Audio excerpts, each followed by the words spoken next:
안녕하세요. 제 이름은 권강현입니다. 이번 주와 다음 주일 아침에 구원의 확신과 영속성이라는 주제를 가지고 강의를 하게 되겠습니다. 제가 오늘과 다음 주에 강의하는 이 내용은 제가 쓴 확신만이 확신을 전한다는 책에 다 기록되어 있으니까 만약에 이 강의를 듣고 더 관심이 있으시면 책을 사서 읽어보시면 됩니다. 여러분은 왜 예수를 믿으십니까? 아니면 믿으려고 하십니까? 혹시 이런 분은 안 계시나요? 착한 사람은 예수님을 꼭 믿어야 되는 건 아니죠. 예수님을 안 믿어도 종교가 없는 사람도 아니면 또 다른 종교를 가진 사람들도 착한 사람들은 많이 있습니다. 요즘 경기가 어렵죠. 그래서 어려우니까 교회라도 나와서 하나님을 의지하고 싶은 마음으로 나오시는 분들도 계실 거라고 생각합니다. 근데 예수님 안 믿어도 부자들 많지 않나요? 예수님 잘 믿어도 부자가 되지 못하고 사는 분들도 많습니다. 부자가 되기 위해서 믿는 건 아니죠. 물론 하나님께서 도와주실 수 있습니다. 그런 분들 많이 계세요. 그래서 그게 제일 중요한 예수님을 믿는 목적은 아니죠. 어떤 분들은 마지막으로 지푸라기라도 하나 붙잡아보고 싶은 마음으로, 특히 이제 암이나 치유 불가한 병에 걸리시는 분들은 그런 마음으로 예수님을 믿는 분들이 계십니다. 사실 우리 교회에서도 암이 기적적으로 낫고 갑상선의 문제가 기적적으로 낫고 그런 일들이 종종 있습니다. 근데 보면은 하나님께서 아픈 사람을 다 고쳐주시지는 못합니다. 물론 살아계신 하나님이니까 도와주실 수는 있습니다. 그리고 또한 사실 건강보다 예수님을 믿어야 하는 더 중요한 이유가 있습니다. 어떤 분들은 이제 부부 사이에 너무나 오랫동안 갈등이 있어서 마지막으로 교회나 한번 가서 어떻게 되는지 보자라고 오시는 분들도 계세요. 사실 한 예로 어떤 부부는 하도 이제 오랫동안 싸워서 한국에 갈 비행기표를 산 채로 교회 나온 부부가 있었습니다. 교회 나온 뒤로 1년 안에 완전히 회복했던 그런 사람도 있습니다. 하나님께서 도와주세요. 우리가 하나님을 찾으면은 하나님이 우리를 만나 주십니다. 하지만 우리가 예수님을 믿어야 되는 이유는 부부관계 회복보다 더 중요한 이유가 있습니다. 이런 분들도 혹시 계시죠? 교회다 좀 데리고 오면 좋은 친구 만나겠지. 하지만 영적입니다. 교회에서 보내는 시간 몇 시간 안 돼요. 학교에서 또 집에서 보낸 친구들과 보낸 시간이 훨씬 많죠. 물론 교회 와서 변한 아이들이 있는 건 사실입니다. 하지만은 부모님들의 이 애들을 살피는 그런 걸 대신할 수는 없죠. 그거 아이들보다 더 중요한 예수님을 믿어야 되는 이유가 있기는 있는데 혹시 그냥 믿어야 될 것 같아서 하시는 분은 없나요? 예수님을 믿어야 되는 이유 간단하게 설명하면 구원입니다. 구원. 여기 계신 분 혹시 구원이라는 게 무엇인지 아시는 분이 있는지 잘 모르겠지만 나는 구원을 받으려고 노력하고 있다고 생각하시는 분들 손 들어주세요. 나는 구원을 받으려고 노력하고 있다. 아무도 없네요. 한 명. 받을지는 가봐야 한다. 솔직히 손 들어주세요. 한 명도 없어요. 받을 것 같다. 여기 1명 있네요. 받았다. 대부분이네. 건강이신가. 어떻게 받는지 알고 싶다. 한 명. 2명, 3명. 예. 오늘 다 설명해드리겠습니다. 구원에 대해서 알고 싶으시면은 우리가 무엇으로부터 구원을 받는 것인지를 이해하게 되면은 시작합니다. 그것은 죽음과 심판입니다. 우리 히브리서 9장 27절 한 목소리로 같이 읽겠습니다. 시작. 한번 죽는 것은 사람에게 정하신 것이요 후에는 심판이 있으니. 여러분 주위에 죽지 않고 사시는 분이 있습니까? 아무도 없죠. 우리가 한 번 죽는 것은 정해진 것처럼 우리 모두가 죽고 난 다음에 하나님의 심판대 앞에 서게 되어 있다고 성경은 가르쳐주고 있습니다. 우리가 구원받는 것은 심판과 죽음으로부터 구원을 받는 것입니다. 조금 더 생명과 또한 죽음과 심판을 조금 이따 더 설명을 해드리겠습니다. 이사야서 1장 18절 같이 읽죠. 시작. 여호와께서 말씀하시되 오라 일어나서 너희 죄가 조금같을지라도 눈같이 여길 것이요 진홍같이 붉을지라도 양털같이 되리라. 여호와 하나님께서 말씀하셨습니다. 오라. 성경을 이 구약부터 신약까지 통틀어서 단어 하나로 관통하라고 하는 그 관통한 단어 하나를 고르라고 한다면 그 단어는 예수님입니다. 구약 성경은 오실 메시아 예수님을 가르쳐주는 책이고 신약 성경은 한 번 오셨고 다시 오실 메시아 예수님을 가르쳐주는 책입니다. 또한 구약과 신약을 통틀어서 동사 하나로 성경을 정리하라고 한다면 그 단어는 여기 나오는 바로 이 오라라는 단어입니다. 다시 말해서 창세기부터 요한계시록까지 성경이 우리에게 가르쳐주는 단 하나의 제일 중요한 메시지는 예수께로 오라입니다. 그런데 하나님께서 오라라고 부르시는데 어떤 분들은 이런 분들이 있을 수 있습니다. 나는 정말 내가 해보고 싶은 거 아직도 많이 남아있어. 정말 내가 해보고 죽기 전에 해보고 싶은 게 있으니까 나 다 해보고 난 다음에 나중에 믿으면 될 거 아니야. 또 어떤 분들은 이런 분들이 계실 수 있습니다. 하나님은 나 같은 분은 받으시지 않으실 거야. 내가 어떻게 살아왔는데. 그렇지만 하나님께서는 우리가 어떤 상황에 있는지 상관하지 않으시고 지금 부르십니다. 오라. 여러분이 어떤 상황에 있는지 상관없이 오라라고 부르실 때 반응하면 하나님께서 만나주시겠다는 것입니다. 우리 하나님 없이 살아오신 경험들 많이 있죠. 결국 좌충우돌 아닙니까? 얼마나 더 좌충우돌을 해야 하나님께 나올 수 있을까요? 하나님께서는 그러지 말고 지금 내가 부를 때 지금 나오라고 부르시는 것입니다. 우리가 하나님께 나오면 뭐 하자고 부르시는 거예요? 이 구절에 보면 우리가 서로 변론하자.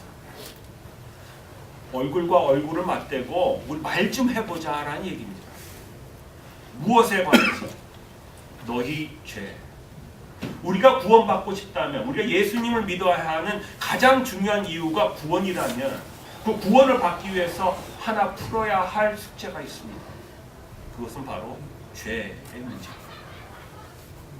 만약에 하나님께서 부르실 때 우리가 하나님께 나아오면 이 죄의 문제를 해결할 수 있다고 가르쳐 주시는 것입니다.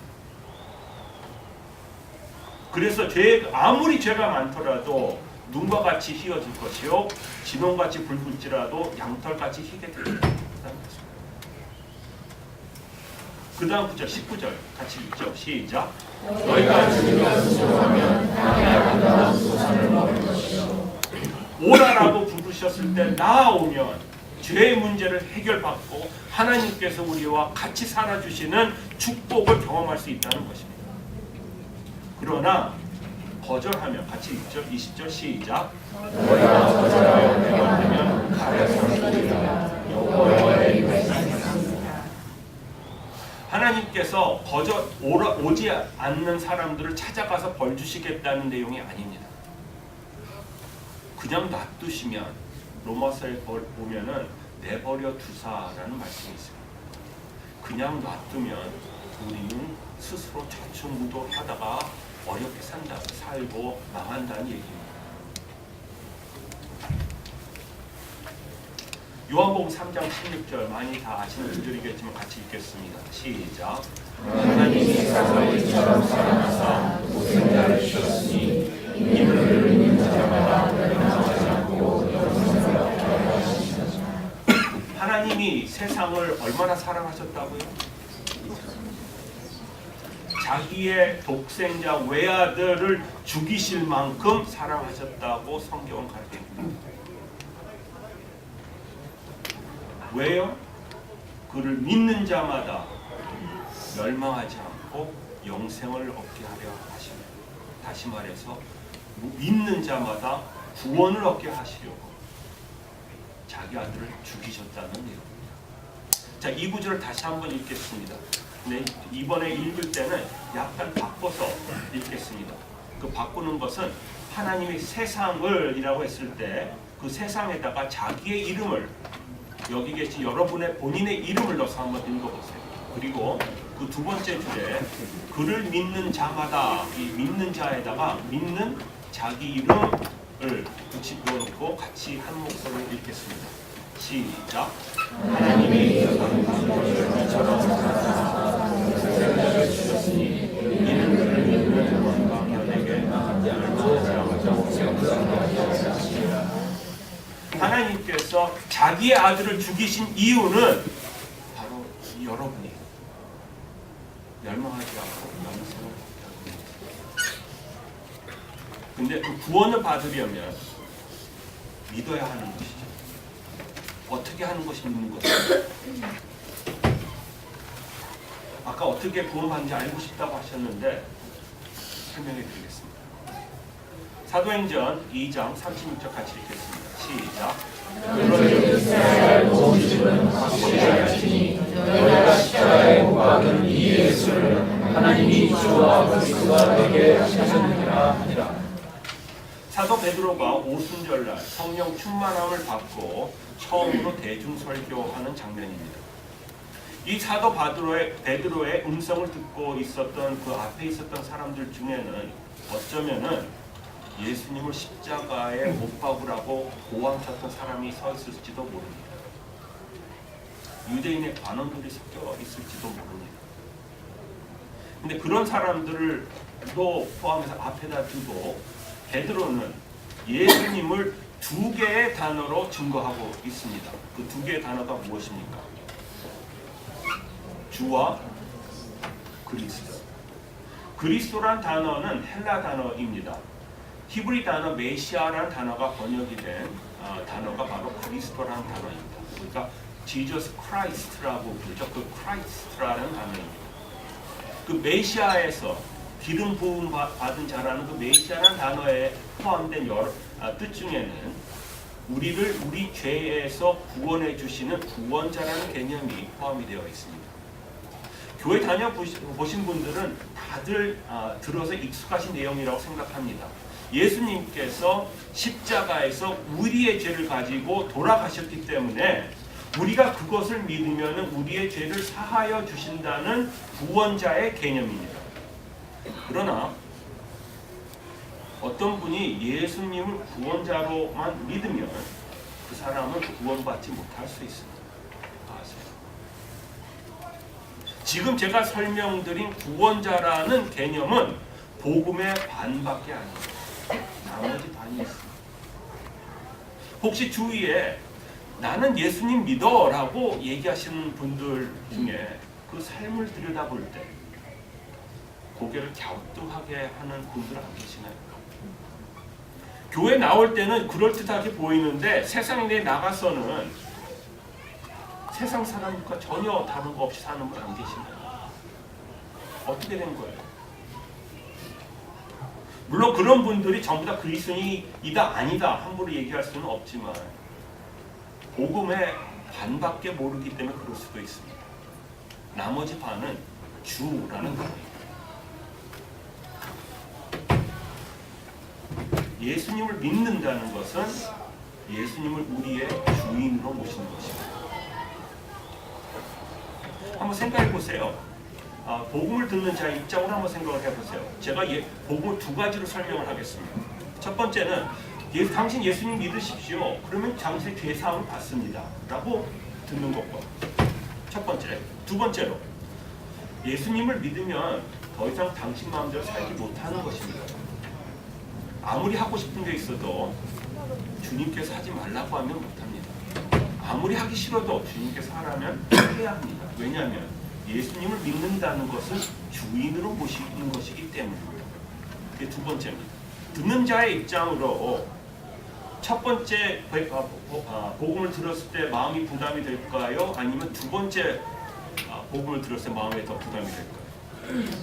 그렇죠? 어떻게 해요? 부담죄부터 안 나오는 거예요. 그래서 우리에게 그런 이 충동이 있는 거죠. 복음을 반박해 주시죠.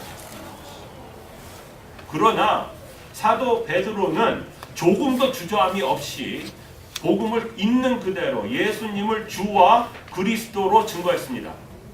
그랬더니 그 다음 구절 같이 읽죠. 시작. 그들이 이 말을 듣고 마음에 치며 베드로와 다른 사도들에게 물어보되 형제들아 우리가 알지 않고 하거든. 복음을 있는 그대로 증거하니까 성령님께서 그 베드로의 음성을 듣는 사람들의 마음을 찌르셨죠. 질문을 하는 것입니다. 우리가 어떻게 해야 구원받겠습니까? 그랬더니 베드로가 알려줍니다.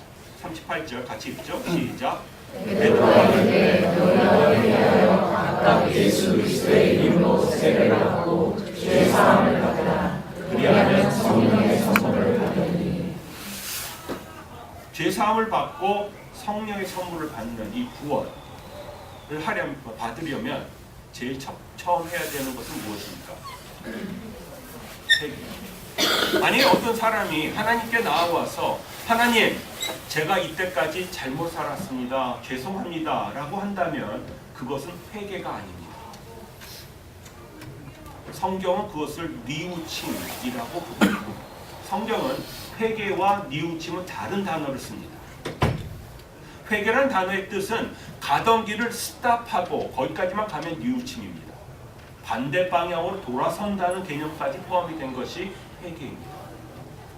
다시 말해서 우리가 회개를 하려면 우리의 삶에 가장 깊이 박혀있는 죄의 뿌리를 이해를 해야 합니다.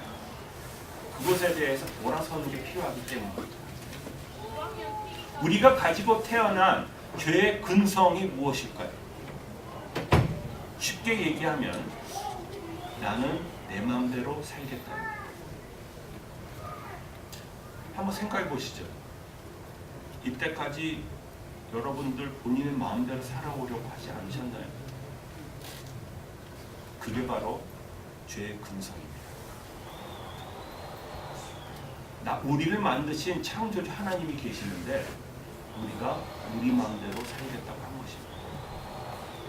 그 죄의 근성에서 모든 죄악의 그 생각과 행동이 나오는 것이죠. 다시 말해서 우리가 구원을 받는 회개를 하려면 하나님, 제가 이때까지 제 마음대로 살아왔습니다. 죄송합니다. 까지만 가면 뉘우칩니다. 한 걸음 더 나가서 하나님, 그러나 이제부터는 제가 제 마음대로 살기를 원치 않습니다. 예수님을 저의 주인으로 모십니다. 이끄시는 대로 따라가겠습니다. 도와주세요. 그게 바로 구원에 이르는 회개라는 것입니다. 성경은 이런 회개를 믿음이라고 불러줍니다. 바로 이게 구원을 받는 회개. 두 번째 단계는 무엇이죠? 이 구절에 가면 세례를 받아야 구원받나요? 혹시 세례 받기 전에 교리문답 공부하신 분들은 고개를 살살 흔드셔야 되는데 이 구절을 보면은 얼핏 보면 그렇게 보이죠. 제가 설명을 해드리겠습니다. 요즘에는 부흥 집회할 때 목사님들이나 강사님들이 구원 초청하면서 뭐 눈을 감아라, 손 들어라, 일어서라, 앞에 강대상 앞으로 나와라, 그런 구원 초청을 하죠. 그리고 영접 기도를 같이 하죠. 이 시대에는, 초대교회 시대에는 구원 초청의 방법을 그렇게 하지 않았습니다. 그때 당시에 구원 초청의 방법은 세례받으라였습니다. 다른 사람들이 보는 앞에서 나는 이제 예수님을 나의 삶의 구원자와 주인으로 모십니다라는 고백을 하는 거였습니다. 다시 말해서 세례받는 행위로 구원받는 것이 아니라 세례를 받으면서 믿음의 결신 때문에 구원을 받는 것이죠. 그래서 고린도 전서를 보면 사도 바울이 세례받는 행위와 또한 그 믿음을 구분을 시키십니다. 다시 말해서 우리가 죄사함을 받고 성령의 선물을 받는 것은 필요한 전제 조건 딱 하나는 회개입니다. 이것이 바로 구원에 이르는 회개이고 믿음입니다. 조금 아까 읽었던 구절은 2000년 전에 사도 베드로가 전했던 복음입니다. 1900년대에 가장 많이 알려진 복음 전도사를 뽑으라고 한다면 미국 분이시죠. 빌리 그램 목사님을.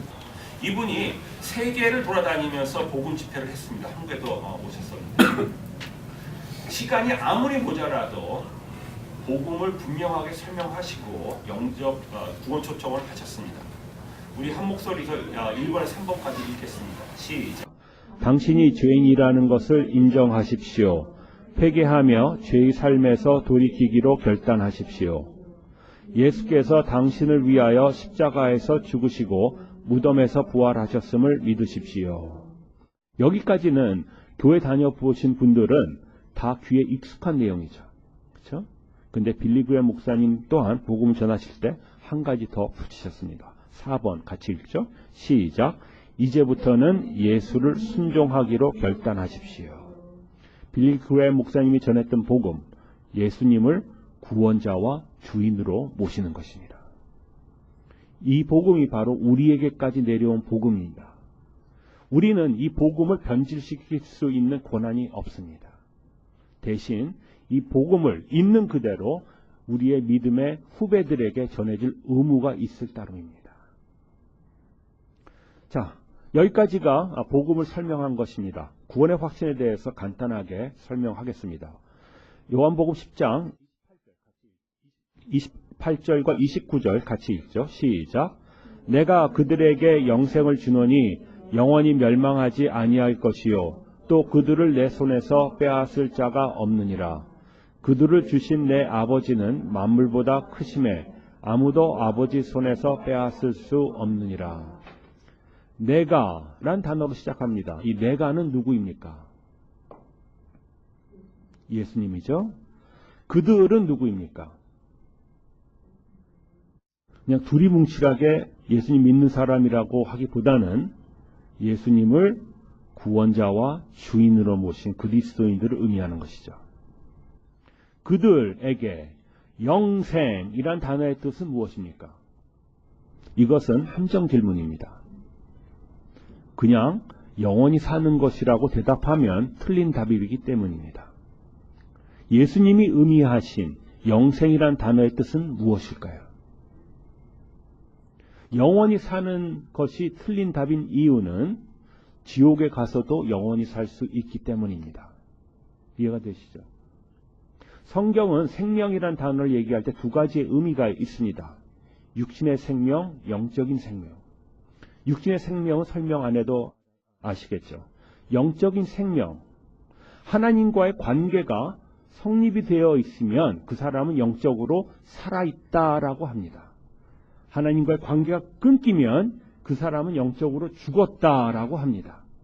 예를 들어서 하나님께서 아담과 이브에게 에덴 동산에 있을 때 선악과를 먹지 말라고 하셨습니다. 선악과를 먹는 날에는 정령코 죽으리라고 하셨습니다. 이브와 아담이 선악과를 따먹었습니다. 그 두 분은 그 자리에서 죽었습니까? 안 죽으셨죠. 하나님이 거짓말했나요? 그건 또 아니겠죠. 그것은 어떻게 된 것입니까? 아담과 이브 두 분은 그 자리에서 죽었습니다. 영적으로. 그걸 어떻게 알 수가 있죠? 그 전까지는 하나님과 사랑의 관계였기 때문에 하나님을 사랑하고 하나님을 반기고 같이 동산을 거닐고 했었습니다. 근데 선악과를 따먹고 나니까 하나님이 두려워졌습니다. 수치심이 생겼습니다. 무화과나무로 치마를 해서 가리고 도망가서 숨었습니다. 영적으로 죽었다는, 하나님과의 관계가 끊겼다는 것을 단적으로 보여주는 예입니다. 그래서 예수님께서 그들에게 영생을 이라고 말씀하신 것은 하나님을 아버지로 모시고 영원히 그분과 같이 살아가면서 하나님을 알아가는 것을 의미하는 것입니다. 영생, 하나님과의 관계에 있는 것입니다.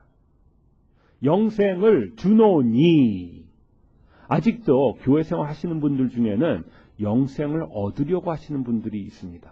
구원을 받기 위해서 내가 무언가를 하면은 하나님이 받아주실 거라고 생각하는 것이죠. 살면서 좋은 일을 한 것이 나쁜 일을 한 것보다 더 많으면 하나님이 나를 좀 받아주시겠지. 구원을 얻으려고 하는 것이죠. 영생을 얻으려고 하는 것이죠. 하지만 예수님 그렇게 말씀하지 않으셨습니다. 예수님을 구원자와 주인으로 믿으면, 받아들이면, 회개하고 예수님 받아들이면 영생을 주노니라고 하셨습니다. 영원히 멸망하지 아니할 것이요. 이건 또 무슨 뜻일까요? 질문 하나 하죠. 어느 사람이 예수님을 구원자와 주인으로 제대로 믿었습니다. 처음 얼마 동안은 신앙생활을 잘했습니다. 그런데 교회 다니다가 듣지 말아야 될 것을 듣고 보지 말아야 할 것을 보았습니다. 마음에 상처를 받고 교회를 듬성듬성 빠지기 시작했습니다. 그러다가 아예 교회를 나오지 않았습니다. 그리고 세상과 어울려서 죄의 삶을 살았고 그러다가 큰 죄를 짓고 회개를 하지 않고 죽었습니다. 그 사람이 지옥에 갑니까? 하늘나라에 갑니까? 지옥에 간다고 생각하시는 분들 손 들어주세요. 하늘나라에 간다고 생각하시는 분들 손 들어주세요. 손 안 드는 분은 무엇입니까? 지옥에 갑니까? 하늘나라에 갑니까? 이 구절에 의하면 영원히 멸망하지 아니할 것이요 라는 구절에 의하면 그 사람이 지옥에 갑니까? 하늘나라에 갑니까? 그렇죠? 하늘나라에 가는 거죠. 영원히 멸망하지 아니할 것이요 가로 열고 요런 놈은 빼놓고 가로 닫고. 우리 어렸을 때부터 신앙생활 하신 분들은 이런 찬양이 있었죠. 돈으로도 못 가요, 뭐로도 못 가요, 뭐로도 못 가요, 오직 믿음으로 가요라고 찬양했었죠. 그렇죠? 제가 이 구원받는 것도 오직 믿음으로 하고 설명을 해드렸죠. 우리가 무언가 잘해서 구원받는 게 아니라고 했던 것이었죠. 그래서 구원받는 것은 오직 믿음으로 받았는데 믿고 난 다음에 그 구원을 유지하기 위해서 우리가 지켜야 할 무언가의 기준대가 있다면 우리가 그 기준대에 맞춰서 살 수 있을까요? 어림도 없는 얘기입니다. 우리가 분명히 이해해야 할 것이 있습니다. 하늘나라 가는 것은 우리의 수준의 실력으로 가는 것이 아니라는 것입니다.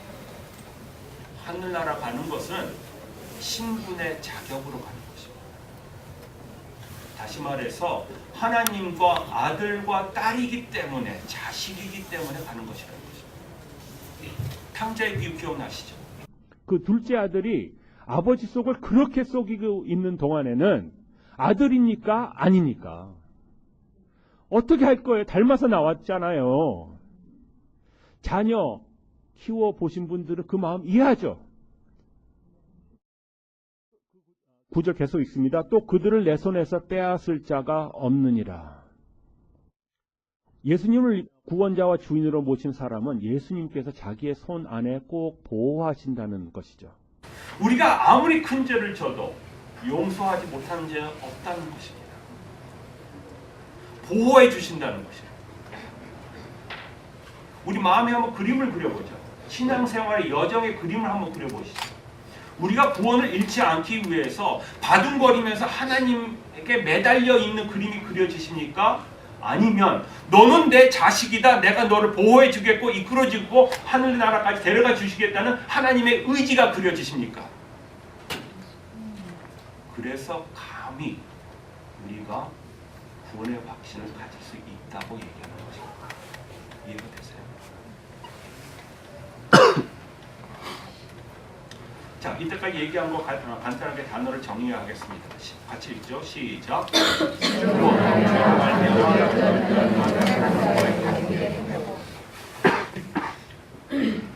영생. 시작.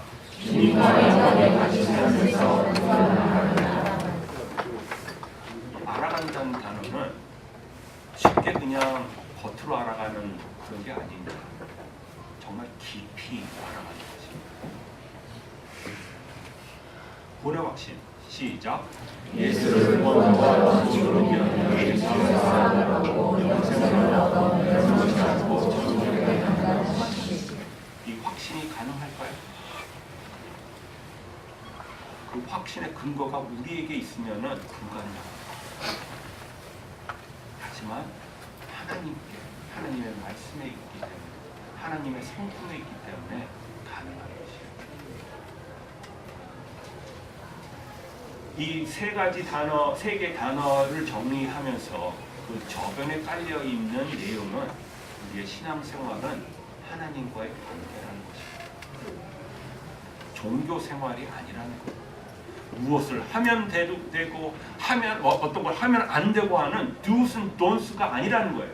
그게 있긴 있어요. 하지만 그것보다 더 중요한 것은 하나님과의 관계라는 것입니다. 그래서 예수님께서 제일 큰 두 계명을 알려주셨죠. 첫 번째가 뭐예요? 하나님과의 관계 얘기하시는 거죠. 사랑의 관계. 두 번째는 이웃과의 관계. 그게 바로 신앙생활입니다. 자, 여기까지 간단하게 복음과 구원의 확신을 간단하게 설명을 해드렸습니다.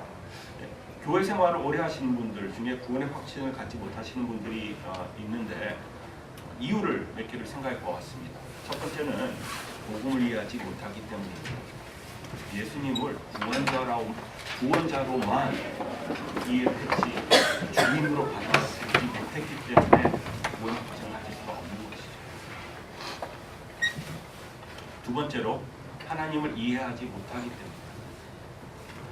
한국 문화에서 아버지라는 단어가 주는 어감이 어떻습니까? 좀 엄하신 분이란 어감이 있지 않나요? 우리가 뭐 조금 잘할 땐 칭찬 몇 마디 안 하시다가 우리가 뭐 잘못하면 보고 계시다가 진짜 삐딱하게 나가면 한 대 딱. 우리가 교회에서 하나님을 누구라고 부릅니까? 하나님 아버지. 우리 한국교회에서 하나님을 경외해야 되는 하나님으로 많이 가르쳐주죠. 물론 맞는 얘기입니다. 하지만 경외보다 하나님은 자기 자신을 사랑이라고 더 가르쳐 주십니다. 사랑이라는 개념을 빼고 경외만 강조할 경우 우리가 신앙생활 정말 잘못하면 딱 한국의 문화의 색안경 때문에 하나님을 우리가 제대로 보지 못하는 것이다. 구원의 확신은 신앙 체험을 통해서만 가지려고 하므로 혹시 좋은 부흥회 가보신 경험 있으시죠? 막 부흥회 하는 동안에는 막 뭐든지 할 수 있을 것 같아, 막 날아갈 것 같고, 근데 부흥회가 끝나면 며칠 지나면 Back to the Reality라는 영어가 있죠. 그럼 또 어디 더 좋은 부흥회 없나? 여기 가보고 저기 가보고 신앙생활에 업앤다운이 많은 것 같아요. 그러다가 교회에서 상처받으면 교회 조금 듬성 빠지다가 또 그러다 그러면 안 되는데 하면서 교회 다시 나왔다가 신앙생활에 업앤다운이 많은 거죠. 체험에 그 기본이 있게 되면 믿음은 들음에서 나며 들음은 그리스도의 말씀으로 말미암았느니라는 구절이 있습니다. 결국 믿음은 그리스도의 말씀으로부터 오는 것입니다. 우리가 신앙생활 잘하고 싶으시면은 말씀을 알아야 됩니다. 오늘과 다음 주에 강의에 구절들 많이 찾을 것입니다. 근데 신앙생활을 이 체험으로 가는 게 조금 지나치게 가면 이렇게 할 수도 있습니다. 성령의 은사를 성경이 가르쳐주는 것 이상으로 강조할 수가 있습니다. 예를 들어서 방언을 해야 구원받는 증거라고 한다면 문제가 더 생기는 것입니다. 성경은 그렇게 가르쳐주지 않기 때문입니다. 고린도전서 10장에 그렇게 나와 있습니다. 근데 성경을 모를 경우, 말씀을 모를 경우 누가 그렇게 얘기하면 그런가? 나는 방언 못하면 구원받았네. 그렇게까지 생각할 수가 있는 것이죠. 말씀입니다. 방언 이단에서도 하는 거 아세요? 제가 알기로는 한국에 있는 큰 이단 중에 방언 안 하는 이단은 아직 못 들어본 것 같습니다. 또 방언 다른 종교에서도 하는 거 아세요? 힌두교나 아프리카에 있는 조그만 종교들. 제가 예수 믿기 전에 고등학교 때 다닐 때 불경 좀 읽어봤었는데 불경에도 방언 얘기가 나오더라고요. 세상에서 방언하는 걸 봐도 그러지 않고 특별히 성경에 그렇게 쓰여 있지 않는데 그걸 모르면 흔들릴 수가 있는 것이죠. 의심하고 믿기만 하면 된다고 하는데 한 발자국을 내밀지 못해서 하나 더 있죠. 두려워서 복음을 제대로 이해한다면 내 삶을 온전히 주님께 드리는 것이 복음이라면 내가 주님께 내 삶을 드렸다가 만약에 나보고 케냐로 선교사 가라고 하면 어떻게 할 거예요? 혹시 그런 두려움 가져보신 분 없으세요? 저는 있었는데 저는 예수님 믿은 지 한 35년 됐습니다. 제가 35년 동안 경험해온 하나님은 강요하시는 분이 아니시더라고요. 물론 가끔 가다가 강요하시는 그런 때가 있긴 있어요. 저한테는 그렇게 많이 안 하지만 다른 사람들한테 안 되더라고요. 근데 제가 경험해온 하나님은 하나님께서 저에게 뭐를 하게 하시고 싶으시면 제가 그것을 하고 싶은 마음이 들게 하시더라고요. 그러니까 만약에 하나님이 저보고 어느 선교지로 가라고 한다면 제가 원해서 가겠다는데 누가 말릴 거예요. 그것 때문에 두려워하고 그 한 발짝을 내미지 않고 그러질 필요는 없습니다. 우리보다 우리를 더 잘하시고 우리보다 우리를 더 사랑하시는 하나님께서 오라라고 하시는 것입니다. 자기 자신이 정말 그리스도인인지 아닌지 진단해 볼 수 있는 자가 진단 질문이 있습니다. 척스 윈더이라는 목사님께서 만들어주신 질문인데 우리 1번 같이 읽죠. 시작. 나는 예수를 나의 주와 구원자로 예수님을 믿는다는 것은 구원자로만 믿는 것이 아니라 주인으로 모시는 것입니다. 2번 시작.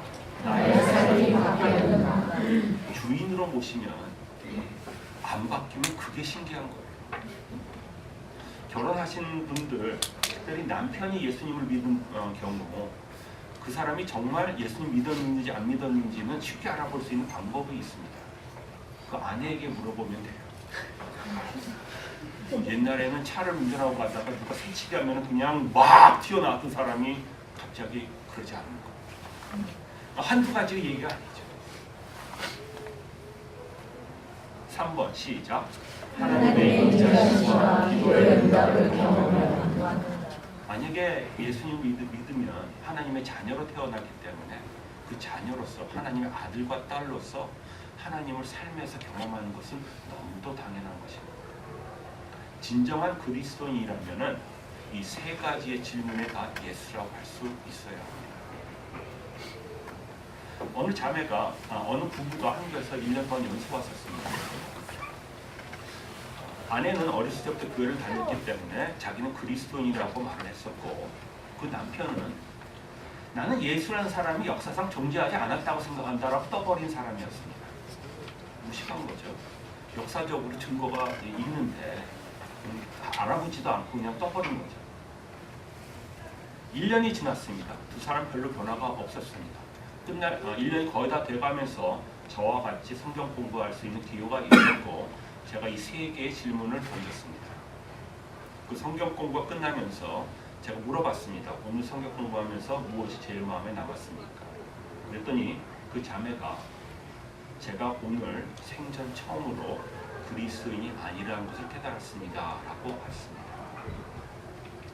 며칠 있다가 남편이 전화를 했습니다. 저 성경 공부하고 싶어요.